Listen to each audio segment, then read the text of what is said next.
हाय, कैसे हो दोस्तों। गुड मॉर्निंग, सत श्री अकाल, आदाब, नमस्कार, वणक्कम। आपका अपना डॉक्टर जो नीट की तैयारी करके डॉक्टर बना था। आज टॉपिक वैसा ही है। आज मैं आपको लेकिन कुछ बात बताना चाहता हूँ। 86 में मैं एडमिशन लिया था मैंने लखनऊ के किंग जॉर्ज मेडिकल कॉलेज में, और तब भी मैं ये बातें सुनता था। मेरे आजू बाजू लोग डॉक्टर्स जो स्टूडेंट थे मेरे साथ के या मेरे सीनियर, वो बात कर रहे होते थे कि फलाने स्टूडेंट ने नकल मार के आया है, फलाना स्टूडेंट ने प्रॉक्सी किसी बंदे को बिठाया था।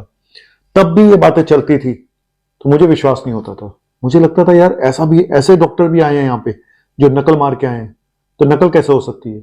लेकिन ये नकल का खेल, ये पेपर लीक का खेल सदियों से चला आ रहा है। और कहने को तो हम 2047 में विकसित भारत बन जाएंगे, विकसित भारत का दर्जा पा सकते हैं, लेकिन क्या विकसित के साथ साथ हम करप्ट भारत भी बने रहेंगे। करप्शन कहीं से भी कम होने का नाम नहीं ले रहा है, करप्शन के रेट बढ़ते जा रहे हैं, बस इतना ही है। चलिए शुरू करते हैं आज का टॉपिक कि कैसे ये सब जो खेल है ये खेला गया, और क्या सबसे बड़ा सवाल, क्या ये नीट का एग्जाम दोबारा होना चाहिए। यक्ष प्रश्न है, क्या होगा, यक्ष प्रश्न है। चलिए शुरू करते हैं। और दुर्भाग्य है, मैं क्या बोलूं, और यही कल के डॉक्टर बनेंगे, और ये पहले से डिप्रेशन में आके मरीज बन चुके हैं। ये जो छात्र हैं इनके साथ मुझे बहुत ही अपनी, मेरी पूरी सहानुभूति भी है, मेरी संवेदनाएं भी हैं। क्या बोलूं यार, मैं उसी रास्ते से चल के मैं भी डॉक्टर बनाऊं। मुझे पता है एक डॉक्टर बनने के लिए कितनी मेहनत करनी पड़ती है, और आज के टाइम पे वो मेहनत कहीं गुना ज्यादा है। जब हम बनते थे तब 1 लाख डॉक्टर होते थे, आज की डेट में 24 लाख। तब 1 लाख स्टूडेंट्स एग्जाम देता था। ठीक है, मैं मानता हूं उस समय 700-800 सीट थी, यूपी का अलग होता था। तो हमारे टाइम पे यूपी में 1 लाख डॉक्टर ने एग्जाम दिया था, तो करीब 500-600 सीट थी सिर्फ। और आज 24 लाख लोग, बच्चों ने एग्जाम दिया है पूरे देश के लिए। लेकिन देश का दुर्भाग्य है या इन स्टूडेंट्स का दुर्भाग्य है कि मामला कहीं और जाके फंस गया। बने रहिए, कहीं मत जाइएगा। मैं आया और आज पूरी बात बता के जाऊंगा कि आखिर होता क्या है और कैसे होता है। चलिए बने रहिए।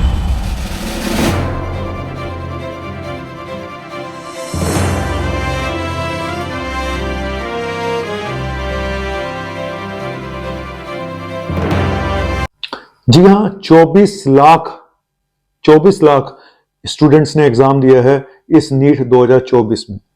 और सीट्स कितनी हैं पता है आपको? अगर गवर्नमेंट और प्राइवेट की सबके मिला दूं तो करीब 1,08,000 के आसपास सीट्स हैं, और 706 मेडिकल कॉलेज हैं। लेकिन गवर्नमेंट कॉलेज, प्राइवेट कॉलेज तो उनके लिए हो गए जिनके पास पैसा है। गवर्नमेंट कॉलेज में इसकी आधी सीट्स हैं, करीब करीब 50,000 के आसपास। आप सोचिए 50,000 सीट्स और स्टूडेंट्स 24 लाख। आप कल्पना कीजिए। और उस 24 लाख में भी अगर गड़बड़ी हो जाए, धांधलेबाजी हो जाए, पेपर लीक हो जाए, तो आप सोचिए कि बच्चों के मन पे, उनके मनोबल पे क्या असर पड़ेगा। कई बच्चे ऐसे होते हैं जो ड्रॉप लेते हैं, 1-1 साल, 2-2 साल के बाद भी उनका सिलेक्शन नहीं हुआ, तीसरी बार एग्जाम दे रहे हैं। आप सोचिए उनके साथ क्या होगा। कुछ खबरें आ रही हैं बच्चों ने सुसाइड किया और आगे भी करेंगे। क्या ये देश का भविष्य बनेगा क्या? एनटीए, नेशनल टेस्टिंग एजेंसी, जिन्होंने ये नीट का एग्जाम कराया, उन्होंने तो एक तरह से पल्ला झाड़ लिया है, ये कुछ नहीं हुआ, कोई लीक नहीं हुआ। लेकिन वास्तविकता जो है, रियलिटी कुछ और ही है। सच बात यह है कि इस नीट में भी देखो, धांधलेबाजी हर बार ही होती है। कई बार पकड़ में आ जाती है, कई बार नहीं आती। इस बार पकड़ में आई है, और बड़े चौड़े ढंग से पकड़ में आई है। पहले आपको बता दूं कि इन सीटों में से जो 1,948 एमबीबीएस की सीट्स हैं, 27,000 करीब बीडीएस की डेंटल की सीट्स हैं, 52,000 आयुष यानी आयुर्वेदिक की सीट्स हैं, 6,600 सीट्स वेटनरी यानी कि पशु स्पेशलिस्ट जो बनते हैं उनकी सीट्स हैं। सबसे ज्यादा जो सरकारी सीट्स हैं, मैंने बोला 50% सरकारी हैं, 50% प्राइवेट है, यानी 50,000 के आसपास एमबीबीएस की सीट्स हैं सिर्फ।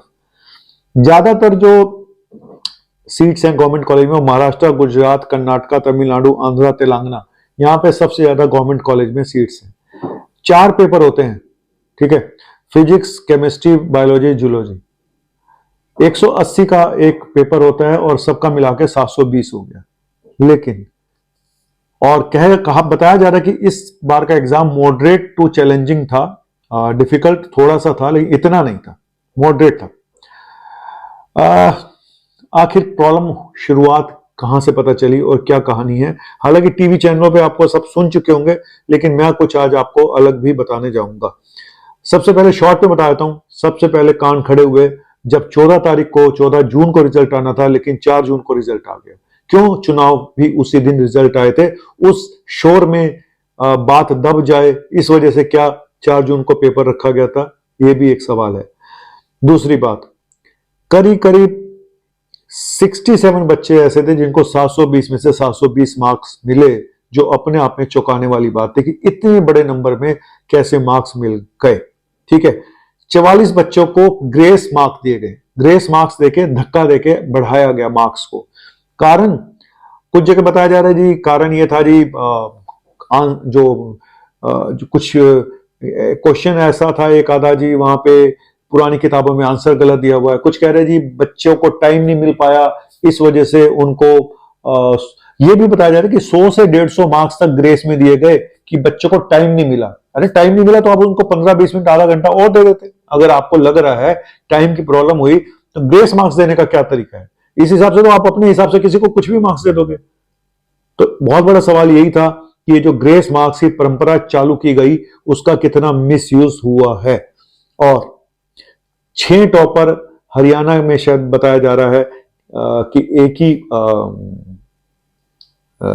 सेंटर पे थे, और इस तरह के कई जगहों पे पाया गया कि दो बच्चों के जो रोल नंबर आगे पीछे थे उनके 720 मार्क्स आए। तो ये भी अपने आप में बहुत बड़ा एक सवाल है। सवाल तो बहुत सारे हैं लेकिन जवाब कौन देगा पता नहीं, है ना। और देखो अभी जो और चीजें निकल के आ रही हैं कि गोधरा जो है गुजरात में, वहां पे एक ही सेंटर पे अलग अलग स्टेट के बच्चे आए हुए थे। क्यों उसी सेंटर पे? क्यों? पता चला बंदा यूपी का जा रहा है गुजरात एग्जाम देने। ऐसा तो पहली बार सुना, हम तो घर के आसपास एग्जाम देते थे नियरेस्ट जो हो। तो यहां सारी कहानियां पता है। हालांकि कुछ अरेस्ट भी हुए हैं। उधर से बिहार से पता चला कि पेपर एक लीक हो गया जी, फलाना है ढिमका, बड़े सारे कांड हुए हैं। इसमें कोई डाउट नहीं है कि धांधलेबाजी हुई है। नंबर 1, पेपर लीक हुआ है, इसमें मुझे कोई डाउट नजर नहीं आता। वो बात अलग है कि ये हर साल कहानियां होती हैं और हर साल एजुकेशन सिस्टम में जितनी धांधलेबाजी हो रही है ना, मुझे लगता है कि मेडिकल और एजुकेशन सबसे नोबल प्रोफेशन से आज यही सबसे खराब, करप्शन के ये सबसे टॉप पे है इस समय। एजुकेशन डिपार्टमेंट का तो बहुत ही बुरा हाल, चाहे वो कोई भी स्टेट हो। आप कुछ भी करा लो, कुछ भी करा सकते हो आप। और अब सबसे बड़ा सवाल यही है कि क्या दोबारा से, अब एक चीज और आपको मैं बता दूं, 720 मार्क्स पे टॉपर हो गया। 715 मार्क्स पे पिछले साल 19 बच्चे थे, इस बार 222 हैं। 700 मार्क्स पे पिछले साल 347 रैंक थी, इस बार 2,500 रैंक है। 675 मार्क्स पे 2,300 रैंक थी, इस बार 11,000। मतलब रैंक 3 से 4 गुना पीछे चली गई। जिसकी रैंक 4,000 थी, इस बार उसकी रैंक 15,000 के आसपास आ रही है। सोचिए। अब सरकार ने बोला जी ठीक है जी, वो जो 1,000 बच्चा है उनका एग्जाम दोबारा होगा, जिनको और ये जिनको ग्रेस मार्क्स दिए उनका दोबारा होगा। सर सिर्फ ग्रेस मार्क्स की प्रॉब्लम नहीं है, प्रॉब्लम बहुत सारी है। कहीं पे पेपर लीक हो रहा है, कहीं सेंटर ही पूरे मैनेज किए हुए थे। आप क्या क्या करेंगे? तो क्या पेपर दोबारा होना चाहिए? देखो पेपर दोबारा कराने में बहुत प्रॉब्लम है, सच बता रहा हूं, बहुत प्रॉब्लम है। क्योंकि इतना मेंटल प्रेशर आएगा, 2 से 3 महीने लग जाएंगे और इस तरह से बैच आगे पीछे होने, मुझे मालूम है कितनी प्रॉब्लम आती है मेडिकल कॉलेज में इसको मैनेज करने में। तो दोबारा तो मुझे नहीं लगता कि पेपर दोबारा होना चाहिए या दोबारा होगा, लेकिन कायदे से दोबारा से सारा रिवोल्यूशन करके दोबारा से जितने ये धांधलेबाजियां हुई इनको चेक करके सीबीआई जांच करा के ये रिजल्ट दोबारा से आना चाहिए, कायदे से ये रिजल्ट दोबारा आना चाहिए। ठीक है, अब सरकार ने तो, सुप्रीम कोर्ट ने बोल दिया काउंसलिंग शुरू करो तुम, है ना। तो ये एक बड़ा मामला फंसा पड़ा है कि एक बार काउंसलिंग शुरू हो गई तो क्या फिर दोबारा से सब चीजें आएंगी? तो मेरे हिसाब से काउंसलिंग शुरू होने से पहले रिजल्ट को दोबारा आना चाहिए। और सरकार को ये निश्चित करना चाहिए कि ये जो लोग भी इसके लिए जिम्मेदार हैं उनको बड़ी से बड़ी सजा दे। प्रॉब्लम सारा हमारे कंट्री में यही है कि सजाओं के नाम पे 2-3 साल की सजा हो गई, 4 साल की सजा हो गई, या वो भी पता नहीं होगी नहीं होगी, इसका भी पता नहीं है। उससे क्या होता है यार, किसी के भाग्य, आप नकली सामान बेचते हो, नकली दूध बेचते हो, पनीर बेचते हो, कायदे से जन्म भर की उम्र भर की सजा होनी चाहिए इन लोगों को। किसी की हेल्थ के साथ खिलवाड़ करना, किसी के करियर के साथ खिलवाड़ करना, बच्चों के करियर से उनके दिमाग के साथ खिलवाड़ किया जा रहा है, बच्चे डिप्रेशन का शिकार हो रहे हैं, तो कायदे से इनके लिए सजाएं बहुत हार्ड होनी चाहिए, बहुत बड़ी सजाएं होनी चाहिए, मुश्किल सजाएं होनी चाहिए। लेकिन होता क्या है, आप सब भूल जाओगे थोड़े सालों बाद, 6 साल बाद, 6 महीनों बाद, कि क्या हुआ इन सब चीजों का। ठीक है, अब एनटीए पे भी बहुत कार्रवाई होगी, इनके भी अधिकारी बदले जाएंगे, सब जगह के ये होगा, फलाना होगा। मुझे एक बात समझ नहीं आती, अगर आपके बस का नहीं है पूरे इंडिया में नीट का एग्जाम करा पाना एक ही फेज में, जब इलेक्शन 5-6 फेजेस में हो सकते हैं, तो नीट का एग्जाम क्यों नहीं कुछ फेजेस में हो सकता? उसमें सिर्फ यही सवाल होगा कि पेपर अलग अलग टाइप का आएगा, मार्क्स अलग अलग आएंगे, फिर उनको कैसे आप उनको वो बनाओगे, उनको उनकी जो काउंसलिंग है वो कैसे होगी, उनकी मार्क्स किस ढंग से उनको रखे जाएंगे, कैसी उनकी रेटिंग आएगी, है ना, बच्चों का नंबर जो है वो रैंक किस तरह से दिया जाएगा, अगर 5 तरह का पेपर होता है और 5 फेजेस में होता है तो लेकिन सरकार को कुछ ना कुछ तो सोचना पड़ेगा। इस तरह से तो नहीं चलेगा जो चल रहा है, और चलता ही आ रहा है, सालों से चलता आ रहा है। ये कभी कुछ पकड़ा जाता है, कभी सामने नहीं आता, लेकिन नकल हर साल होती है, हर बार कुछ ना कुछ गड़बड़ होती है, कभी चुपचाप काम चल जाता है, कभी सामने आ जाता है। इस बार बहुत बड़े लेवल पे पंगे हुए हैं, इसी वजह से शायद ये पकड़ में आ गया, शायद पकड़ में भी ना आता। अब एनटीए कहता है कमेटी बनेगी, कोई भी सवाल पूछ लो, कमेटी बनेगी, इंक्वायरी होगी, कमेटी बनेगी, इंक्वायरी होगी। बस जहां कमेटियां बनती है ना, वो बनी जाती हैं, बस फिर बनी रहती हैं। और आपके हमारे ऐसे लोग सिर्फ यहाँ डिस्कशन करते हैं, टीवी देखते हैं, अब थोड़े दिनों बाद कोई और मुद्दा आ जाएगा तो टीवी वाले उस पर चिपक जाएंगे, आज एक बम फट जाएगा वो लोग उस पर चिपक जाएंगे, तो ये मुद्दा शांत हो जाएगा। आप देख लेना, अभी टीवी पे हर जगह पे आपको ये विद्यमान मिलेगा, सडनली एक ही दिन ये मुद्दा एकदम से गायब हो जाएगा, फिर कोई दूसरा मुद्दा आ जाएगा। ऐसा कैसे होता है, एक ही दिन में सारे टीवी चैनलों से मुद्दे गायब हो जाते हैं, खत्म मतलब।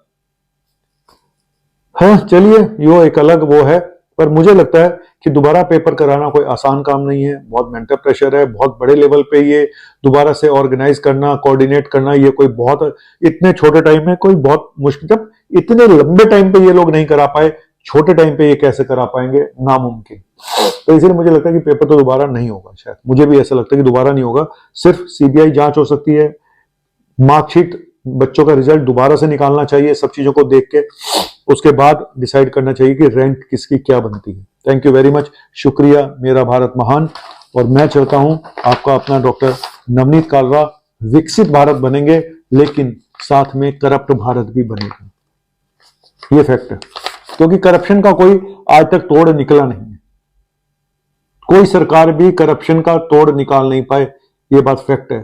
थोड़ा बहुत 19-20 कम हुआ हो तो बात पता नहीं, लेकिन इसको देख के लगता है कि एजुकेशन सिस्टम में तो करप्शन ठूस ठूस के भरा हुआ है। सबसे ऊपर मुझे लगता है तो एजुकेशन डिपार्टमेंट लगता है, जहां पे करप्शन में सब डूब चुके हैं, ऐसा लगता है। पता नहीं तो क्या भारत ऐसे ही विकसित बनेगा, पता नहीं। क्या हम बोलेंगे विकसित भारत करप्ट भारत, पता नहीं। सवाल बहुत सारे हैं और जवाब किसी के पास कुछ नहीं है मेरे वतन के लोगों, जरा आंख में भर लो पानी, जो शहीद हुए हैं। क्या मैं आप सिर्फ इतना ही बोलूंगा अपने बच्चों से जो जिन्होंने एग्जाम दिया है, यार मैं बहुत ही, सच में मुझे भी बहुत दुख है आप लोगों के साथ ऐसा हुआ है। मुझे पता है कि कितनी मेहनत होती है, मैंने भी मेहनत करी है, मुझे मालूम है, मैंने एक बार नहीं हुआ दोबारा एग्जाम दिया था, कितनी मेहनत करनी पड़ती है, मैं सब जानता हूँ। और आजकल उससे भी कहीं गुना ज्यादा मेहनत करनी पड़ती है। उस समय 1 लाख बच्चों ने दिया था, 700 हमारे यहाँ यूपी में थी सीट्स, आज 50,000 पे 24 लाख बच्चे एग्जाम दे रहे हैं। प्राइवेट की तो मैं बात ही नहीं करूंगा। Bye, thank you. मैं भी कुछ नहीं कर सकता हूँ, सच बात यह है कि मैं भी कुछ नहीं कर सकता हूँ, सिवाय एक वीडियो बनाने के, सिवाय आपके साथ सहानुभूति रखने के, मैं भी ज्यादा कुछ कर नहीं सकता हूँ। सोचना नेताओं को है कि उसको